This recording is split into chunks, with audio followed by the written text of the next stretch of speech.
Okay, let's also take a look at this. There's Fox News did a interview with Vance, and let's see what talked about here. You expect it'll take Oh to shit. And we begin this Sunday morning with President Trump at the doorstep of another deal, this time between Russia and Ukraine. The president locking up a face-to-face meeting with Vladimir Putin this upcoming week. He posted on Truth Social, the highly anticipated meeting will take place in Alaska this Friday. That's August 15th. That's the Friday thing. Well, so far, the president is allowing his threat of severe sanctions on Russia by last Friday's self-imposed deadline to wait. Vice President J.D. Vance now in the UK as European leaders and Ukraine's President Zelensky try to counter a plan from Putin that involves Ukraine giving up more territory. I spoke to the vice president about it before he left Washington as we met in the Eisenhower Executive Office building and the vice president's ceremonial office. But I began first with the fight here at home as he just returned from Indiana to discuss plans for redistricting ahead of next year's midterm elections. We spoke with the governor, with the Speaker of the House there in Indiana, and the Senate President, and the message I delivered is pretty straightforward. We want a unified Republican team. We want to fight together, win together, make big things happen for the American people, and obviously the people of the state of Indiana together. But one of the things that you see in a lot of red states is blue states have really aggressively gerrymandered such that they've actually made it harder for the majority of the state of Indiana to have their voice heard in their federal elections. Because if California has crazy gerrymanders, Illinois has crazy gerrymanders, New York has crazy gerrymanders, what it does is it actually suppresses the will of the people in states like Indiana. And the other thing that we talked about, well, I mean, they have been suppressing the will of the people for a while now, haven't they? They've been trying to suppress their fucking freedom of speech. So even though illegal aliens they've been trying to suppress their Second Amendment right. You still count illegal aliens for congressional apportionment. So California has way more House seats than it should because they have such a high population of illegal aliens. So they get rewarded for welcoming illegal aliens into their state, giving them federal benefits, actually asking the taxpayers of states like Ohio to subsidize them. And then those same taxpayers in Ohio and Indiana and elsewhere, they have fewer congressional representatives because of what California has allowed to happen. That's ridiculously unfair. And the only real way to fight back against it is for us to redistrict in some ways as aggressively as these hard blue states have done. Well, that's an important point, and that is why President Trump said that he wants more work or new work on a new census. Yes. How does that change the GOP makeup and the electoral votes? So another crazy thing that I had no idea about, but everybody, even Democrats actually admit this, that the census in 2020 had a major statistical error. And what that meant is that you actually undercounted a few states that are Republican, like Florida and Ohio. You overcounted some blue states. And so what I understand, if you actually did the census anew right now, you would have 10 additional Republican seats and 9 fewer Democrat seats.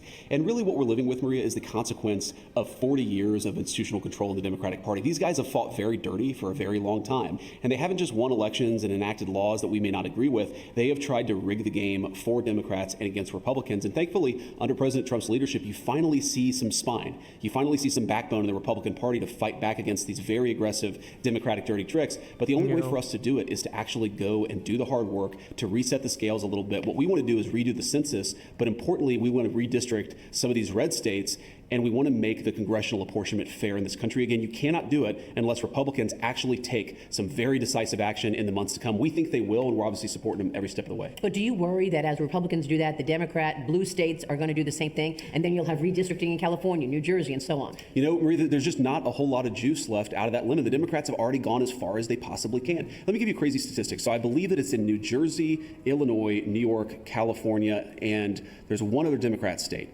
where you take those 5 states, you have a large number of Democrat representatives. But here's the crazy statistic. President Trump won 43% of those 5 states, and Democrats have something like 85% of the representatives out of those states. You cannot gerrymander these far left states anymore, and that's the whole point. We have unilaterally disarmed in the Republican Party. We have said to the Democrats, if you want to rig the game in your favor in blue states, go ahead. We're going to do nothing to fight back against it. That's crazy. It makes it harder for us to pass our agenda. It makes it harder for us to win elections. And most importantly, it gives Democrats this ability to run roughshod over the country without any pushback from the American people. The democratic system in this country is broken because who you vote for doesn't necessarily get reflected in who your representatives are. We're just trying to rebalance the scales and, frankly, push back against a very unfair system created by the Democrats. Unbelievable. Let me move on to foreign policy, because President Trump is expected to meet with Vladimir Putin at some point, perhaps in the coming week. What are you expecting? Well, first of all, I've got to give the president a huge amount of credit here, Maria, because this is a major breakthrough for American diplomacy. If you go back, this war's been going on for over 3 years at this point,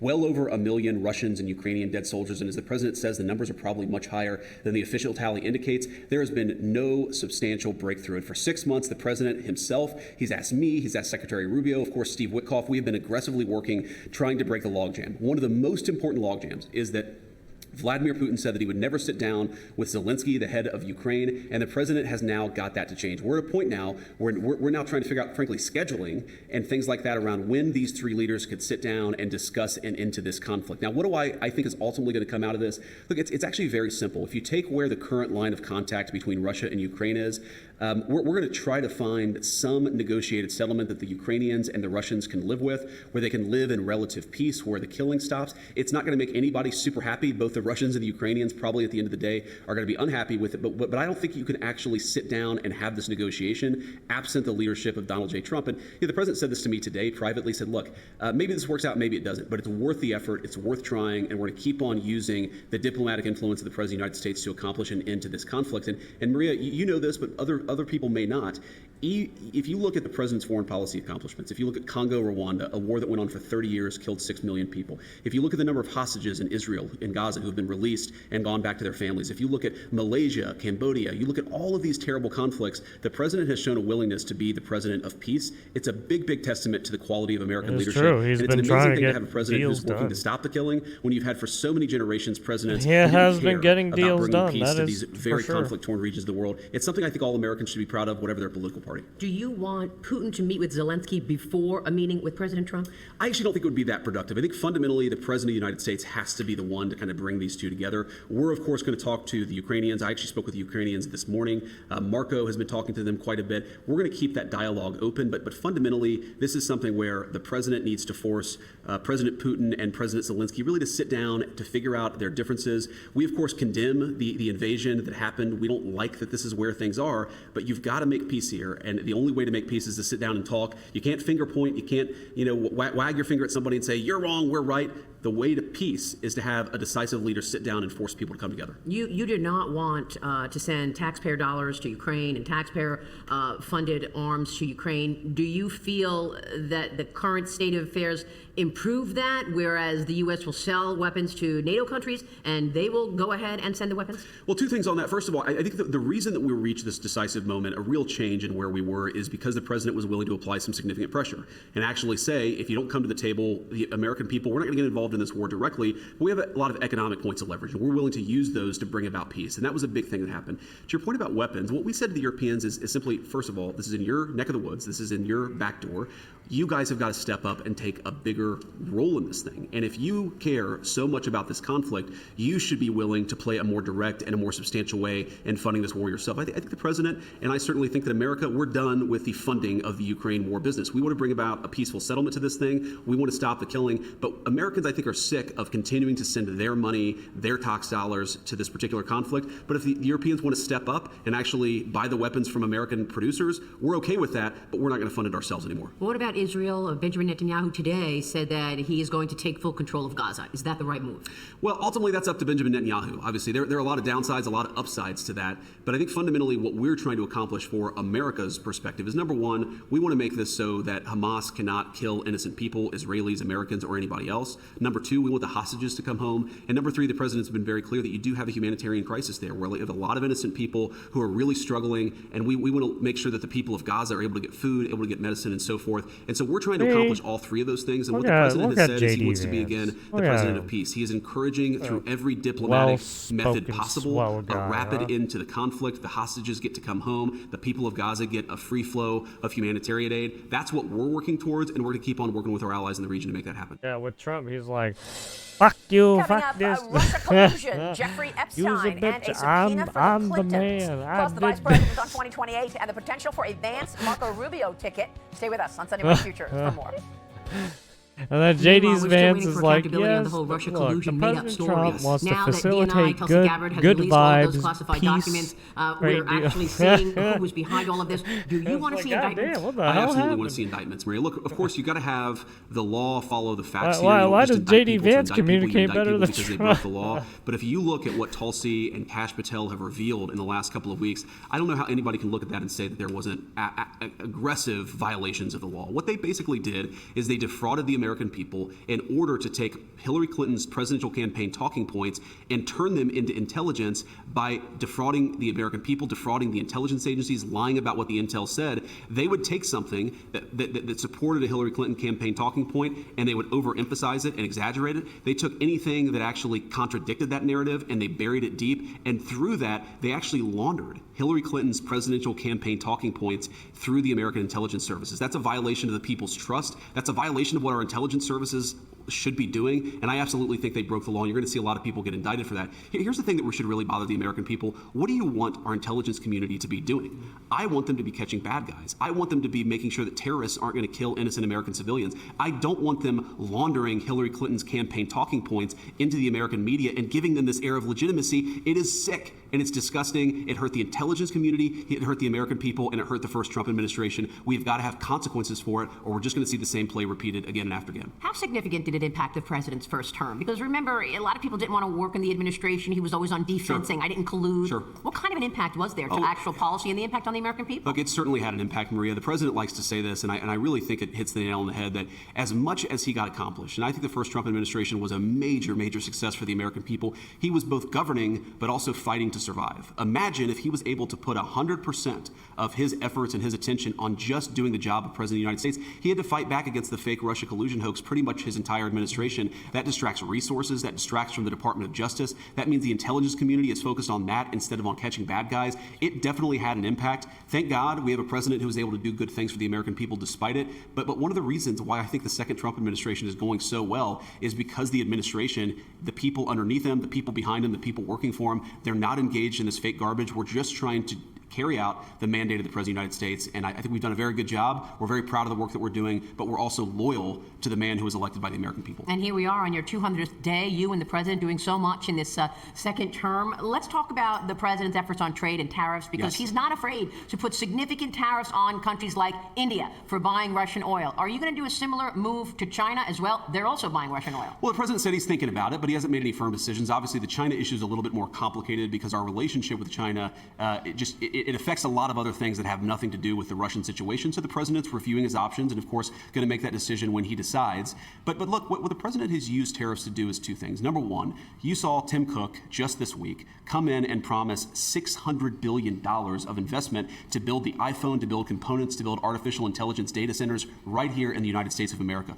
We're seeing a manufacturing boom in this country because you have a president who's telling people that if you want to sell to great American consumers, you've got to make it in America and use great American workers to do it. The second thing the tariffs are doing is it's bringing in a lot of additional revenue, which of course we're using to give tax relief to the American people and make it easier for average Americans to get by. So I think we're doing a lot on the tariff side. And it's also, the final point I'll make on this is it's an incredible negotiating tool, because when you tell countries that have accessed American markets and cheated for a generation, you can't get into America's market unless you pay a big fat tariff or open up your own markets. You've seen this happen with the European Union. You've seen this happen with countries in Asia. All over the world, they're opening up their markets to American goods because they don't want to pay the tariffs. So it's a great negotiating tactic. It's been great for the American people. And I think it's the most important thing, maybe aside from the border, the most important thing the president is doing is bringing back American prosperity. We're going to make more stuff in America because of the president's leadership. How long do you expect it'll take to get a real manufacturing infrastructure fired up in America? Because he's threatening 250% tariffs on pharmaceuticals, more tariffs on semiconductor chips unless these companies commit to building it here. So how long before that can actually happen? Well, the president you saw yesterday said so long as you're committing on semiconductors and chips to build this stuff in America, he might be willing to actually delay those tariffs a little bit.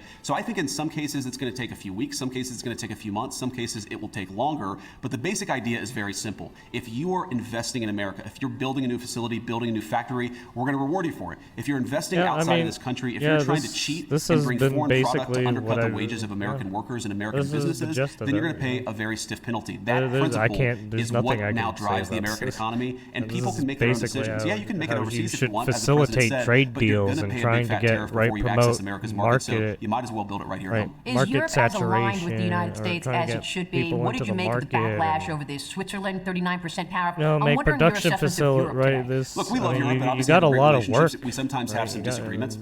I think the president was particularly you're gratified basically that the creating Europeans a really bunch have of agreed and jobs committed to open and up their markets to facilities American and car industries manufacturers, that- to American farmers. Those But are at the big same wins. If time, you it work in takes farming, a if you lot work of in agriculture, time if you to work fucking in auto like, get all the manufacturing, the permits Europeans and really are tearing down some barriers. So we're very licensing grateful to that, build and we all hope to that build on that stuff out. relationship economically in the coming years. Well, Then look, you the gotta president has find been all those floating people you that can along with help Marco Rubio as your build partner it for the out. next election. Have you spoken to Secretary Rubio about Not this? easy. I saw Not Marco about easy. a month ago. We just laughed at the whole thing because neither one of us are focused on politics. We're focused on actually doing a good job for the American people. And the way that I think about it, Maria, is if we do a good job, number one, that's the reward in and of itself. That all have made a big difference in the lives of our country for the last 6 months, the next 3.5 years. But if we do a good job, the politics will take care of itself. Let's just focus on that. I think, as the president said, it's way too early to be thinking about the political future. It's frankly way too early to be thinking about 2026. It's certainly way too early to be thinking about 2028. But you are expecting to run for president in 28. I'm not going to break that news today, Maria. What I'm going to do is focus for the next 1.5 years on doing a really good job for the American people, winning the midterm elections in 2026, and then we can talk about politics after that. Can you I give mean, us some given his clarity on this status meeting already that as is vice reportedly president. happening or happened last night at the White House about the Epstein files and how you're communicating the Epstein story? So then I've seen again, so it many would different probably fake be. reports about this. I Let me don't set the think record straight. any There of was the no meeting in my house Republicans last have night. any There other Was there a meeting at the candidate White as House? of right we now. did meet at the White House In terms yesterday, of, but not at the time that they JD said that Vance is we were going to probably meet, and not about the subject the that next they said that candidate. we were going to meet about. We have a great FBI director and Most a great Department likely. of Justice lead, Attorney General Pam Bondi, and we met to talk about how to ensure we have justice for the American people. We actually didn't talk about the Epstein issue at all. That was never meant to be the subject of the meeting, and it's one of those things where I guess somebody leaked a calendar entry maybe, and then people assumed that it must have been about Epstein, even though it had nothing to do with Epstein. On the Epstein issue, what the president has said very clearly, because we've had other meetings about that, is that he wants us to be fully transparent and he wants the credible information out there. So we're working to compile the thousands and thousands of documents that are out there for full transparency. But I have to say, Maria, I laugh at the Democrats who are now all of a sudden so interested in the Epstein files. For 4 years, Joe Biden and the Democrats did absolutely nothing about this story. We know that Jeffrey Epstein had a lot of connections with left-wing politicians and left-wing billionaires, and now President Trump has demanded full transparency from this, and yet somehow the Democrats are attacking him and not the Biden administration, which did nothing for 4 years. Was it the right move for Comer to send subpoenas to the Clintons? It absolutely was, and it drives home how, while the Democrats have tried to make this Epstein thing about anything but the fact that Democrat billionaires and Democrat political leaders went to Epstein Island all the time, who knows what they did, but it's totally reasonable to ask these questions. What you saw in the House's subpoena is they are trying to investigate all of the things related to this particular case. I know a lot of Americans want answers. I certainly want answers, and I think James Comer and the team of the House, they're doing the right thing. And of course,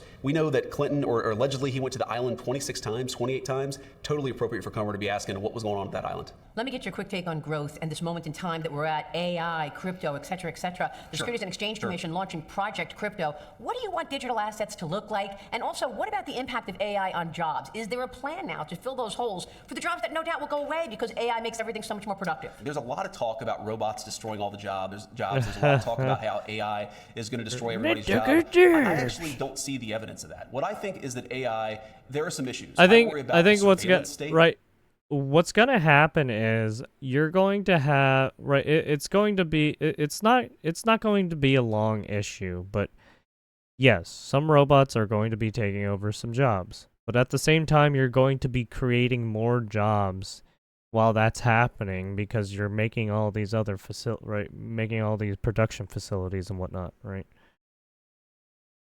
So it's going to be a give and take for some time, right? But it's going to take some time to build all that stuff out, too. So, yeah. Because artificial intelligence is going to be used for that. I really worry about invasions of people's privacy because AI could be used for that. There are definitely concerns with AI, but I think that the big risk is fundamentally you've got a bunch of very left-wing people who might use AI to censor people and drive. Correct. Well, not only that, but you have a lot of these people who are basically left-leaning who just shit on AI for whatever reason, right? Even though literally their whole government has been using it the whole fucking time, they're still crying about, no, don't use it. Very left-wing narrative using artificial intelligence. In some ways, they're going to do with AI what they tried to do with big tech. Those are the things that we're really focused on, the dangers that we're really focused on. But Maria, there's a lot of upside too. And if you got to focus on the dangers, but you've also got to focus on the opportunity. Yeah, I mean, look, sure, the AI has a lot of some dangers, but not even a lot. It's just people using it in the worst way possible, right? That's all it is. I mean, AI can help progress so much, the medical field, the technology field, right? It can help even fucking small businesses, right? It can help so many people. It's just some people are just unwilling to fucking change for some reason. Even though they're using so much technology right now, they don't want to fucking facilitate something that can help them, right, better understand things quicker. Like, what? Cure It diseases makes no in amazing sense. ways. I think it's going to lead to a This boom in tool is construction here to jobs. help you. I think we're going to be able to do Why are things you that we being weren't able such to a do before. fucking bitch And about there it? might be some disruptions, but fundamentally, when it comes to jobs, we ought to be focused on the ways in which AI is going to create great productivity and great new economic opportunities. What I worry about is the focus on the job-destroying effects. Right, it's going to help you not get stuck on some of your work. Right, it's there to help you not get fucked in the ass, literally. AI distract us from the fact that AI could be used to create new surveillance systems, that AI could be used to censor conservatives or other people. Right, all it is an additive to make sure that you're not totally fucking up too much. And just the final question about China, because nobody does humans surveillance make better than China. mistakes every What else fucking can the day, U.S. man. do I to mean, you see keep it China in constantly. a box? Because they're undermining us at every turn. AI this is week, just Senator Tom Cotton sent a letter there to to help Intel correct about its CEO because the it was small selling mistakes that you secrets make. to companies tied to the Chinese military. Yep. Is there anything else to be done there that you'd like to discuss? Well, there is, and this is where it goes back to having a really great FBI director. Because and everybody really great makes attorney general, is that fucking when small people are mistakes stealing every America's fucking secrets day. or stealing our It corporate could be intellectual the property and sending it smallest to thing anywhere, as to we've got to just prosecute that stuff. We know misplacing that an Chinese item or companies have been really big fucking, offenders when it comes to the oh, theft I of American accidentally intellectual wrote the property. wrong We got number to and prosecute meant that this stuff and number. push back against that stuff. Or, We have to make oh, sure I that we don't spelled have the people wrong who are fucking spying on thing. American Whoops. companies, either in our education laboratories or in the companies themselves. But the most important thing that we Oh, I need to meant do is this we need to word and protect our own not that manufacturing. word. The way that China was able to catch up to us technologically is that they took all of these great manufacturing industries and built a whole technology infrastructure on top of that manufacturing base. We've got to rebuild our own country, rebuild our own innovative capacity. Exactly. The president has taken huge strides we have a over the lot past of 7 months shit in to making that rebuild happen. because And you building guys, America up is the right? best You way guys for us to want win to this competition. update stuff, I'm Steve but Busey. you also I'm Brian want Kilmeade. to. And I'm Ainsley Earhart. And click here to subscribe to the Fox News YouTube page Some to people catch our don't hottest want to interviews update stuff. and most compelling analysis. People want to update stuff. We're also making new tech too to to move the old tech away, right, and then put in the new tech, make it better. But all that takes a lot of fucking time and energy, right?